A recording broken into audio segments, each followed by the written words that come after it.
Salut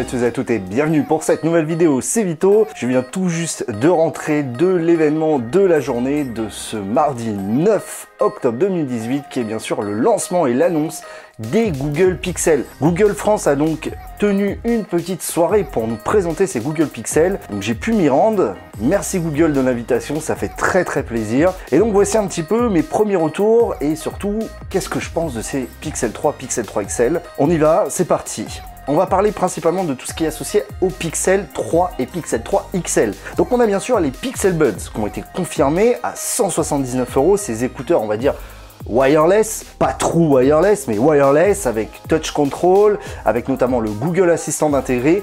Il n'y avait pas de modèle de démonstration, mais ces écouteurs seront proposés à 179 €, ce qui est quand même pas abordable, surtout face aux AirPods. À voir un petit peu si c'est possible de les avoir en test et justement de vous proposer un retour dessus. On passe tout de suite donc au Google Pixel. J'ai eu l'occasion donc de les prendre en main et j'ai été un petit peu mitigé. Alors on va tout d'abord commencer par le gros, qui est le Pixel 3 XL avec cette encoche monstrueuse et vraiment énorme. C'est un grand écran, c'est un produit finalement très classique qui reprend un petit peu les codes de ce qu'avaient été les Pixel 2. On n'est pas vraiment surpris, mais c'est vrai que cette encoche est vraiment monstrueuse dans tous les sens du terme. Niveau coloris, nous avons le simplement noir, le résolument blanc, et le subtilement rose. Ce subtilement rose est vraiment très subtil, c'est très difficile à rendre en vidéo. Les deux versions du Pixel sont disponibles dans ces trois coloris, avec le petit détail qui tue, sur le résolument blanc et le subtilement rose, nous avons des boutons de couleur, on va dire orange pour le subtilement rose, et un bouton vert océan pour le résolument blanc. Franchement ça c'est une petite touch que j'aime beaucoup et que j'apprécie beaucoup sur ces Pixels. Au niveau de l'écran c'est vraiment très beau. Je vais pas parler spécifications, je vais juste vous donner mes impressions. J'ai beaucoup plus été impressionné par le Pixel 3 classique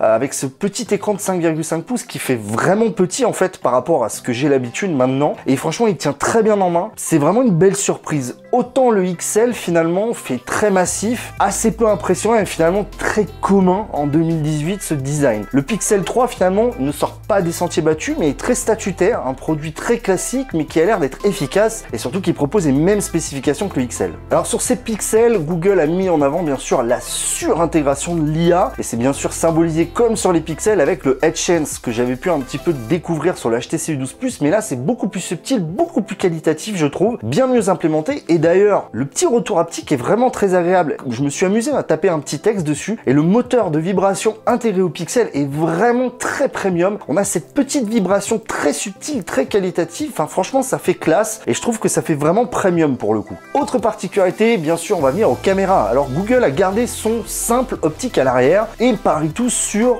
le software pour le traitement de l'image. Franchement, les samples que j'ai pu prendre, encore une fois, c'est extrêmement qualitatif, très agréable à l'œil. Je vais pas pouvoir vous en mettre parce que j'ai pas pu en sortir, mais j'espère avoir l'occasion d'essayer le Pixel 3 et de pouvoir vous montrer. C'est très propre. Par contre, la petite particularité vient de la caméra avant. Il y a deux objectifs avec notamment un objectif grand angle qui permet de prendre des groupes selfies. Ça, c'est plutôt sympathique. Je suis pas fan des selfies, hein, clairement. Mais franchement, c'est une bonne idée de Google, je trouve. Bien sûr, on a eu le droit aussi au Wellbeing Dashboard, qui est un des points d'orgue aussi de Google, le bien-être digital. On sait qu'il sera intégré, c'est quelque chose de sympa et de contrôler finalement son environnement digital. Ça, j'aimerais vraiment que ça arrive sur tous les smartphones aussi. On a bien sûr la charge à induction dessus avec le Pixel Stand. Et franchement, il y a une fonctionnalité super stylée avec le Pixel Stand, qui est finalement la fonction radio réveil. C'est-à-dire que vous allez le poser dessus. Il y a d'ailleurs toute une étape de paramétrage. Il va se synchroniser automatiquement avec votre stand et vous allez vous réveiller. C'est-à-dire l'écran va s'allumer progressivement avec des teintes, un petit peu comme, je crois que c'était les Philips Aurora. Et ça, c'est vraiment très intéressant aussi pour pouvoir se réveiller en douceur. Le bien-être digital, on y revient. Le Pixel Stand est très propre, il charge en 5 volts 2 ampères, ce qui est une charge plutôt rapide pour ce qui est de la charge à induction. Donc franchement à ce niveau-là, c'est plutôt stylé. Moi j'aime bien, je trouve ça plutôt agréable et c'est bien pensé, c'est pas un chargeur à induction inerte. même si encore une fois, j'ai toujours un petit peu des problèmes avec la charge à induction. Donc bref, vous l'aurez compris, j'ai plutôt été emballé par la prise en main du Pixel 3. J'espère vraiment avoir l'occasion de vous faire un retour. Alors au niveau tarif, le Pixel 3 de base, donc en 64 Go, est proposé à 859 €. Quand même un tarif très élevé, mais dans la boîte, on va avoir une paire d'écouteurs en USB Type C, ce qui est plutôt pas mal, le dongle et tout ce qui va bien. Donc franchement, ça fait cher, mais ça se place en face d'Apple. Pour le Pixel 3 XL en 64, on est à 959 €, et dès qu'on passe au 128, on prend 100 € de plus. Donc on est dans une gamme vraiment Apple en termes de tarifs. Est-ce qu'ils vont arriver à concurrencer Apple? Ça, c'est une autre question. Il faudra vraiment une prise en main. C'est une proposition différente et finalement très classique que nous fait Google, mais pas inintéressante, finalement, surtout pour les fans de photos et pour les fans de l'écosystème Google. J'espère pouvoir vous en dire un peu plus si j'ai l'occasion de vraiment pouvoir l'essayer. Merci encore une fois Google, c'était vraiment une super expérience. Je vous laisse rester bien jusqu'à la fin, il y a une petite surprise. C'était Vito, rendez-vous très vite. Tech Check les amis.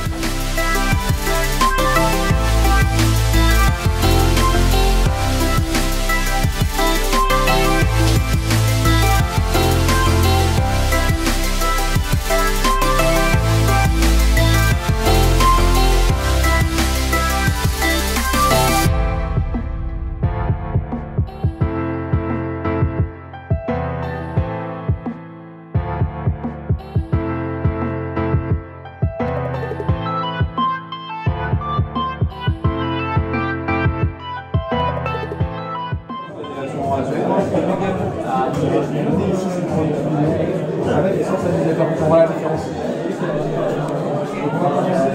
Ouais, ça peut en mettant pas de stabilisateur vidéo.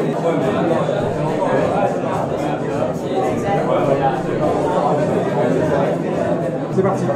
C'est pas extraordinaire. Allez vous faire. Il y a toute ma graisse qui est en train de bouger là.